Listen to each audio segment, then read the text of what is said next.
This week on The American Huntress. This is the Arctic National Wildlife Refuge.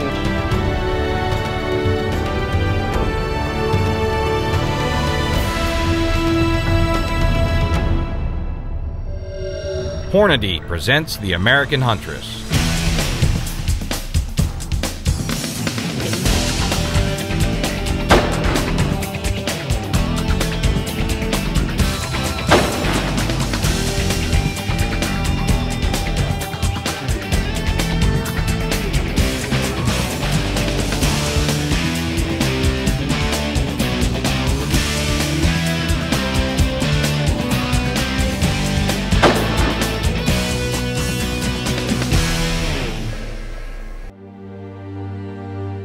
This is the Alaska wilderness, 70 miles south of the Arctic Ocean and hundreds of miles from civilization. Getting here was a story all on its own. Where you guys going? Wayne, thank you. Anwar, grizzly bear hunting. Wow. Yeah, at the base of the Brooks, north side. We're pretty excited. It took 4 plane rides and 4,000 miles to get to camp.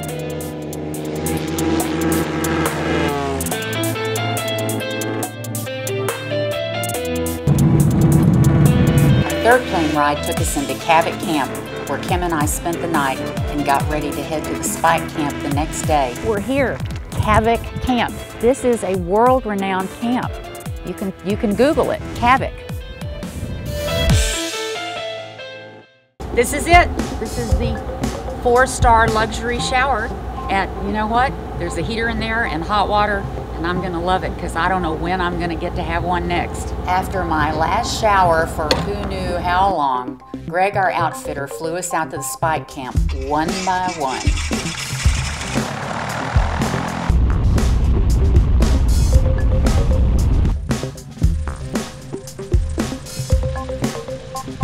Yeah, well, let's get you unloaded. Alrighty. When I finally arrived at the Spike Camp, which was my first Spike Camp, it was more than I had imagined. I thought we were going to be like on the ground. With the sun not setting until midnight, we knew it was late and we needed to get our rest for the next day's hunt.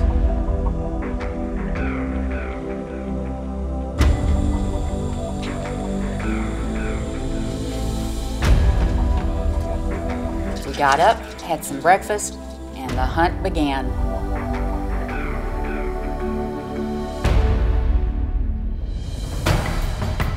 Right away, there was a grizzly. I couldn't believe it. What do you think of him? About a mid-sized bear. You can see him right there.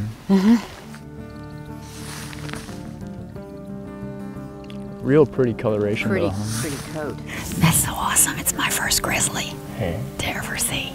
This is my wonderful guide, Ed, who got in even later than us, along about 11:30 or 12 o'clock. But we're up and out here early and he's already found me a grizzly. We got all kinds of good field of vision right here, basically 360 degrees. We got one river right here, we got a creek right here, we got another one right here, all kinds of drainages where bears will be coming out of. And as soon as they hit this plain, they sort of stick around for the berries. So I think we can sort of divide and conquer and just sort of glass different sections of this hillside, and I'd be surprised if we didn't see another bear here shortly. So, like all the drainage, is that why we have these giant horse mosquitoes everywhere?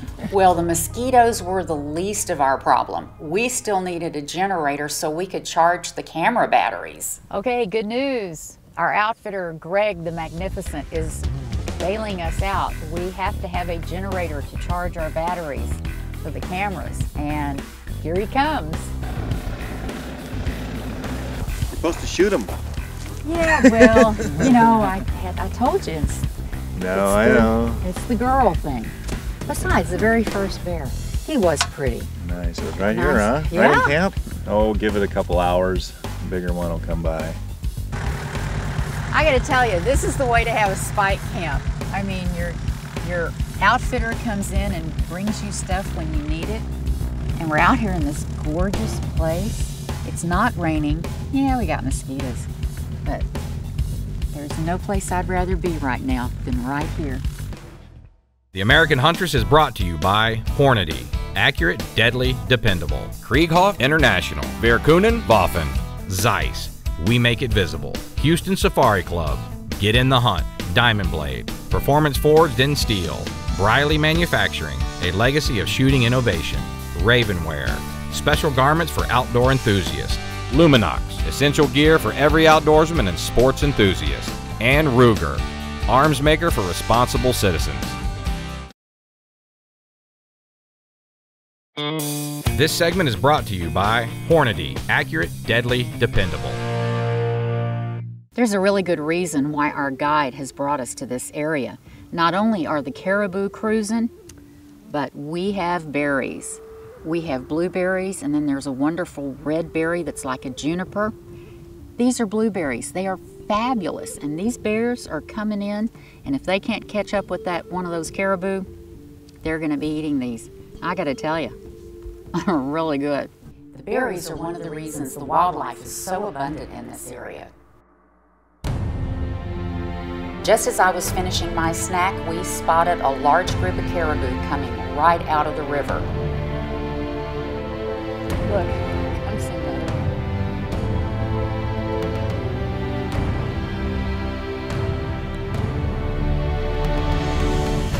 I was really surprised to see these caribou come in so close. I had a tag, and what I needed now was a big bull to come my way.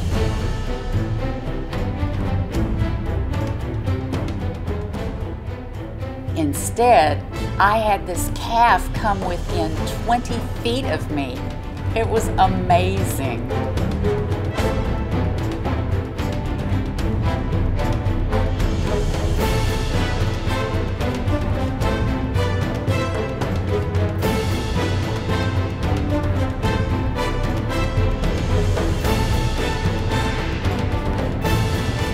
Ed, it's 10 o'clock at night and the sun's hadn't even gone over the horizon yet. But we've seen a lot. Oh my gosh, we've seen caribou everywhere. I still feel good about this spot. There's a lot going on here. A lot of wildlife has been popping up, just no big grizzlies that we're looking for right now. Next morning I was up and met the guys who were already up on the hill glassing.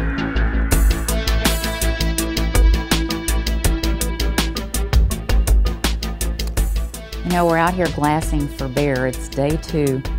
We're in the Arctic National Wildlife Refuge. I mean, there is nothing around for hundreds and hundreds of miles. While we were sitting there, we got a surprise visit from our outfitter, Greg. Great landing. Let's go see why he's here. Well, Greg had said that he might send us some help guiding, and it looks like our help has just arrived.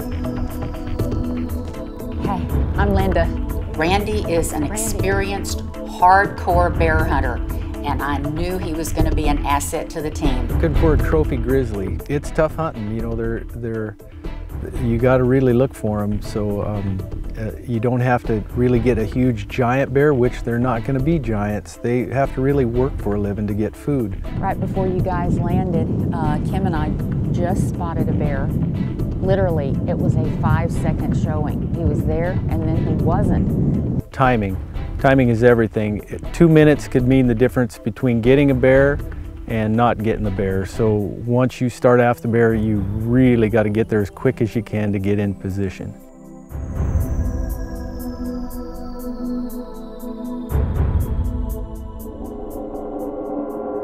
The next morning, Randy got a head start on us. Okay, so we're gonna trade this bump for a bigger bump.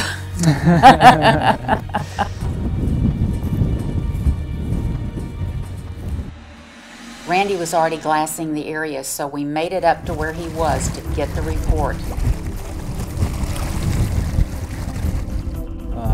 I think we're in a really great spot. We're on this bank above the river where we have very good visibility of the whole valley, and we've got mobility. Once we do see a bear, we can work along this bank and get a relatively 200 to 300 yard shot, I think, pretty easily.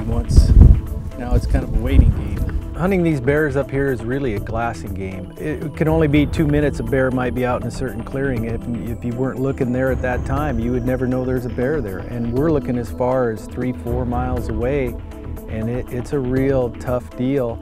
And that's the key of really getting the bears. You got to spot them before you can get them.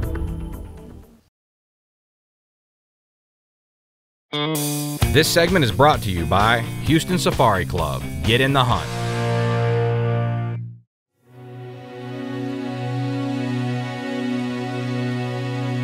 After a long, cold, windy day of glassing, we made it back to find that our camp had been torn apart by the high winds.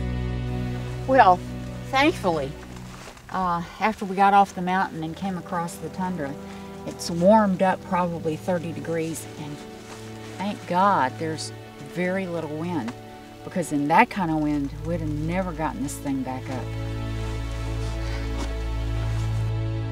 We managed to get the camp straightened out, but the next morning, the fog rolled in early. We've got caribou right outside the tent, about 100 yards. That is a good sign. We may be socked in with all this fog, but the ridge we need to get up on over there about 2.5 miles away, I can see it starting to clear. So if the boo are up moving, I bet the bears are up moving. This may be the day. I hope so.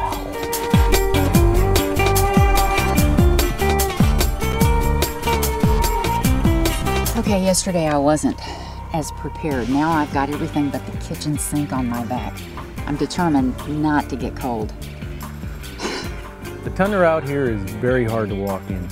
It's, I would say, 2 or 3 times harder than what an average person is used to walking. It's soft. A lot of times you got a high step through a lot of the frost heaves, and you got to really learn to read the ground and know where to walk, where not to walk. It can get really marshy, you can get in a bog, and if you're walking through that, it can wear you out really fast. So it's a tough deal. Good news, got a nice bear right down here. So cool.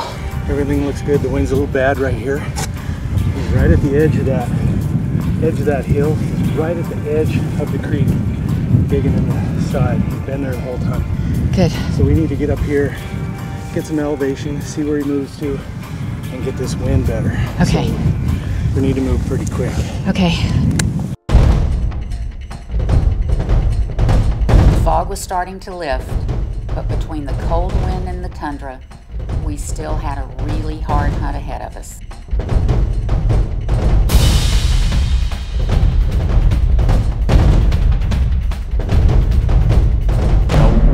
With the elements, really, fighting through it, hoping for a bear.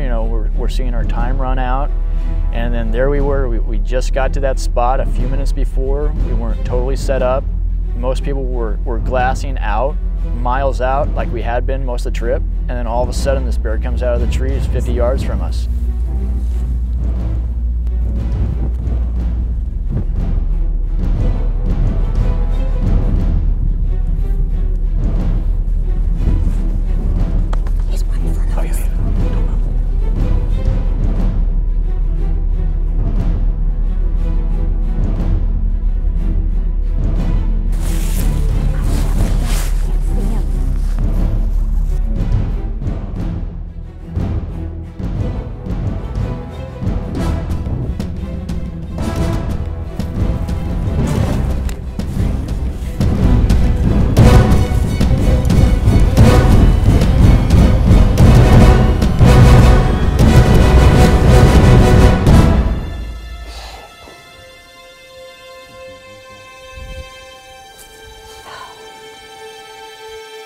Watching that bear disappear was an emotional moment for all of us.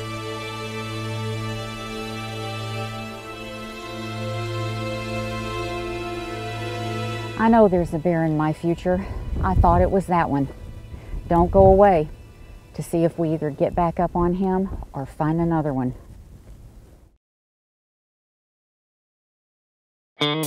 This segment is brought to you by Zeiss. We make it visible. It's our last day of the hunt, and after what happened the day before, not getting that bear, I was even more determined to bring one down today. That wind changes, he smells us, it's done. So we really need to go. It was nearly 7 p.m. before Randy spotted a bear in the riverbed below us. What we want to do is crawl out to the edge, get in a prone position, and be able to cover the whole way across. Okay. My thoughts are it's going to be really close. When we see him, he's going to be close. As we made our way down the mountain, the fog began rolling in. All right, well, this is Alaska. That fog's got us now, but I'm hoping for a break. We're just going to stay right along the creek, and then if it lifts, we might see him. We'll get to where it can. We ain't giving up yet. But be ready. Okay. At all times, everybody. We headed into the fog, knowing at any moment we could bump into that bear. I looked to my left, and suddenly, out of the fog, there he was at 150 yards. Yeah.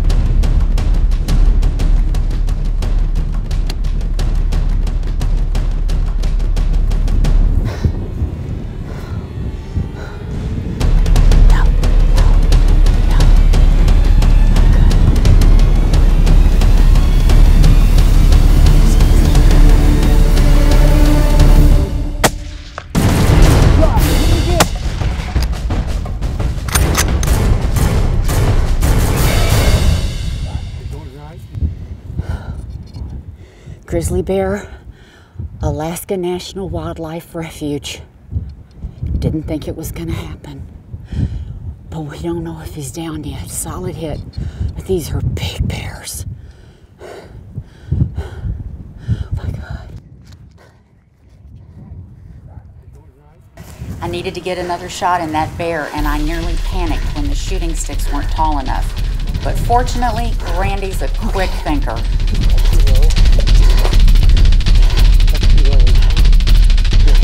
You're going to be off my shoulder.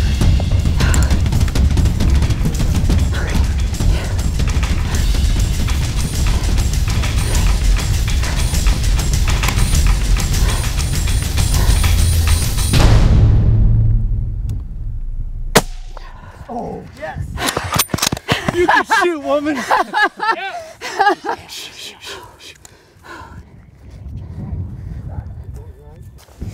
Okay, we've got really good solid hits on this bear. I mean, one right after another. And for all the world, he looked like he was down. And just as we started approaching him, it's all foggy. And we see this black blurb just kind of roll over and move back into the willows. So we've got either a dead grizzly or a wounded grizzly in the fog, in the willows. Not a good situation. So Randy's going in with one gun, and we're actually doing backup. He's keeping me safe, keeping me up here, and we're gonna do backup in case the bear pops up and comes this way, or we need to protect Randy.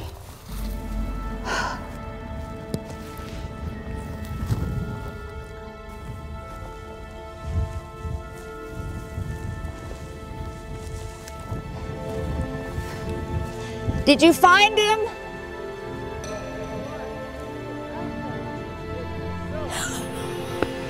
He's down.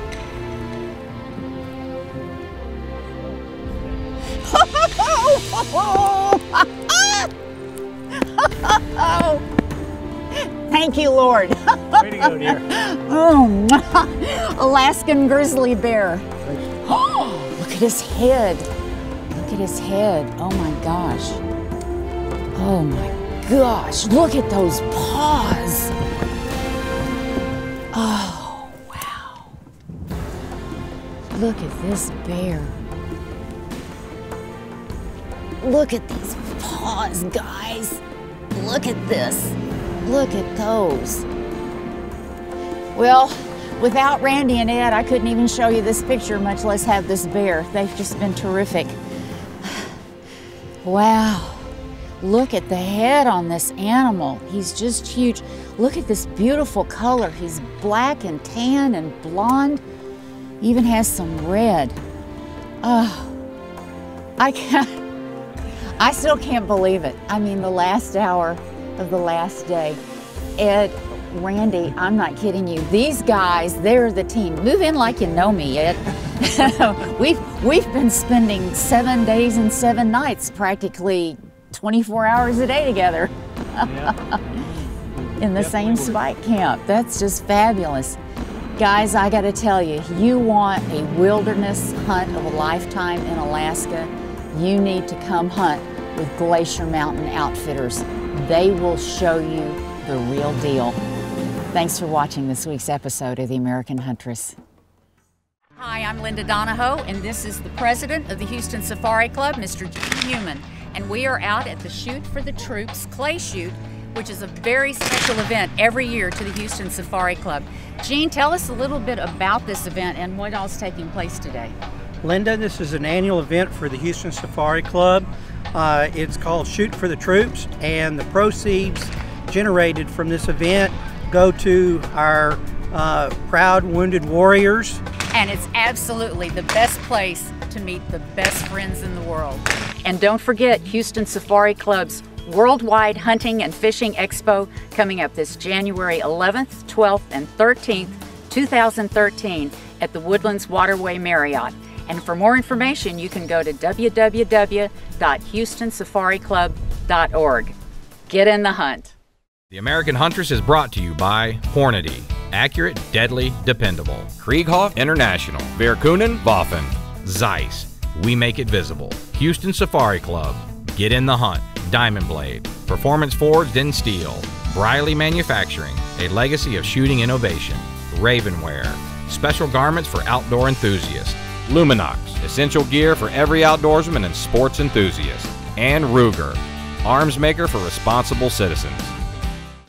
If you would like to oh, I really need a glass of wine. And our cameraman Tig. And No, stop. My name's not Tig.